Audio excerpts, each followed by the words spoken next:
Hey, Shabbat Shalom, Fit family. It's wonderful to be welcomed into your homes today to share some thoughts on this week's Torah portion. I am so honored and blessed to have this opportunity, like always. Let's go ahead and jump right in. This week's Torah portion is Reeh, which is Hebrew for see, as in I see something over there.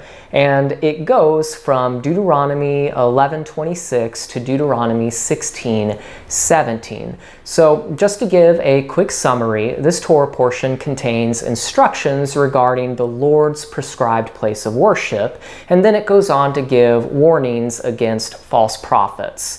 Then from there, Moses reiterates a bunch of laws about things like clean and unclean animals, tithes, the Shemitah or sabbatical year, and the 3 pilgrimage festivals, unleavened bread, Shavuot, and Sukkot.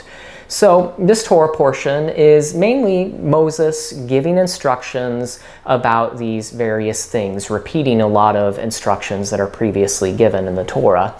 I want to zero in on a particular part of this Torah portion today, and that is the dietary laws. As we all know, God gave us instructions for what we can and cannot eat. This is what Deuteronomy 14:3 says. You shall not eat any detestable thing. So from here, Moses basically goes on to repeat some of the dietary laws previously given in Leviticus 11. He describes the qualifications of animals that are acceptable for food versus those animals that are detestable and not to be food. For instance, meat from animals like camels, rabbits, and pigs, those are not acceptable for food, as we all know. We have to be content with turkey bacon or beef bacon, which is actually very good.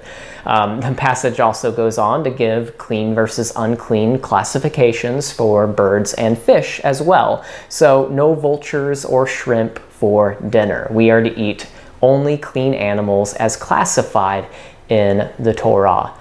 Now, lots of people have wondered this, and you probably have too, but what was the logic behind these classifications? Why is a pig unclean, but a cow is totally kosher? It just seems arbitrary. Well, there are various explanations that have been given for these distinctions. One of the most common explanations is that God classified these animals this way for health reasons.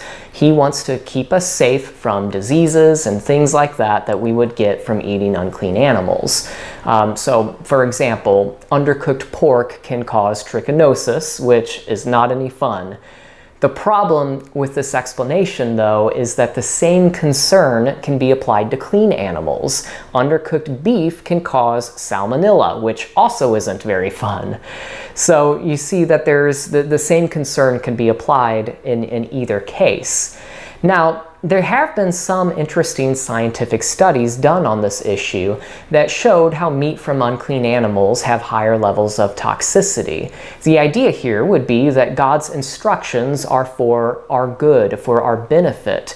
And I do believe that there's some truth to that, obviously. Moses said, I set before you blessings and curses, life and death, therefore choose life, right? However, I don't think the fact that some animals have higher levels of toxicity, I don't think that that was what the original Israelite audience would have understood these instructions to mean. It's an interesting idea, but I just don't think this explanation really fits the ancient context in which these commandments were given. So there's another explanation, and that is that these types of animals, some types of animals were used in pagan worship, or they represented pagan gods. And so what Yahweh wanted to do was he wanted his people to avoid any kind of resemblance of pagan worship. He didn't want them to, he didn't want their worship to resemble pagan worship.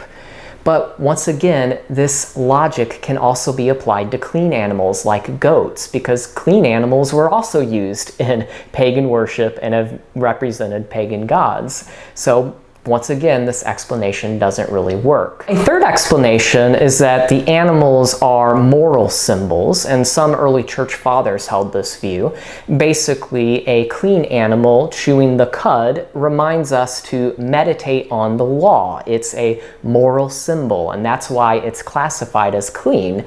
And a pig has dirty habits, which of course symbolize sin and filth, and so it's unclean. But this explanation is a bit contrived, to say the least. You could basically make up whatever you want and force it to fit. So I don't really buy that explanation. But what is the rationale for these classifications? Well, it's a bit of a mystery, hence all of these explanations that we've been going through. But one thing that is clear is how these laws are to function in the lives of God's people. Here's what Deuteronomy 14:2 says. For you are a people holy to the Lord your God, and the Lord has chosen you to be a people for his treasured possession out of all the peoples who are on the face of the earth.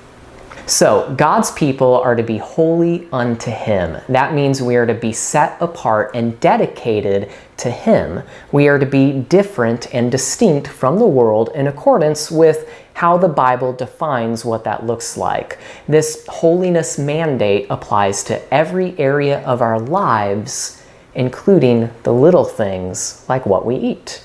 If you're a child of God, your life and your stomach, it's not your own. You don't eat just to eat, you eat as an act of worship. Everything you do ought to be an act of worship, and the dietary laws are part of that. They remind us of that. Listen to what the Apostle Peter says. He references this Torah commandment to be holy. 1 Peter 1:14-16. As obedient children, do not be conformed to the passions of your former ignorance, but as he who called you is holy, you also be holy in all your conduct, since it is written, you shall be holy, for I am holy.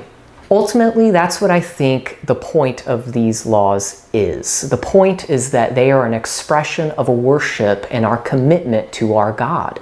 We are to be holy in all our conduct, even the little things like saying no to pork. Think of it this way. If you're married, you are holy. You are set apart unto your spouse. You are theirs. You're no one else's. Well, how many of you know that faithfulness to your spouse is more than just not committing adultery? That's important, obviously. But faithfulness toward your spouse is expressed in all your conduct every day.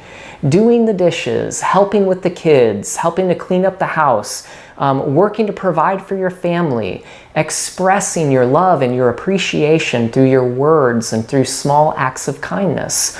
All of these things are an expression of your faithfulness. If you didn't care about the little things, it would kind of demonstrate a lack of love and respect for your spouse, wouldn't it? If you're married, you know that the little things matter.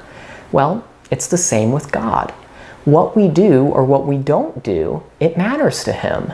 Are we expressing our covenant faithfulness to God every day, even in what we eat? Besides food, what other little things have you not yet surrendered to God? Maybe that extra time in the morning that you spend sleeping in when you could be spending that time with him. I don't know, just a thought. Maybe there's a TV show that you know really isn't good or edifying, to say the least, and you've already felt convicted about watching it, even though you try to justify it. Oh, I don't want to be legalistic. It's not that big of a deal for me to watch this. I don't know. You should maybe consider some of these things. That's all I'm saying.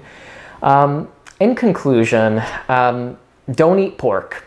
Don't eat pork or shellfish, because you are holy to the Lord. It's a little thing, but when Yeshua rebuked the Pharisees for not observing the weightier matters of the Torah, he also said, don't neglect the lighter matters. Those are important too. Be holy in all your conduct. Go to God and ask him if there's any area of your life, even any little area in your life. Ask him if there is something that you need to reevaluate or consider so that you can be fully set apart to him in everything that you do. Thank you guys so much. I hope you guys were blessed by this message, and Shabbat Shalom.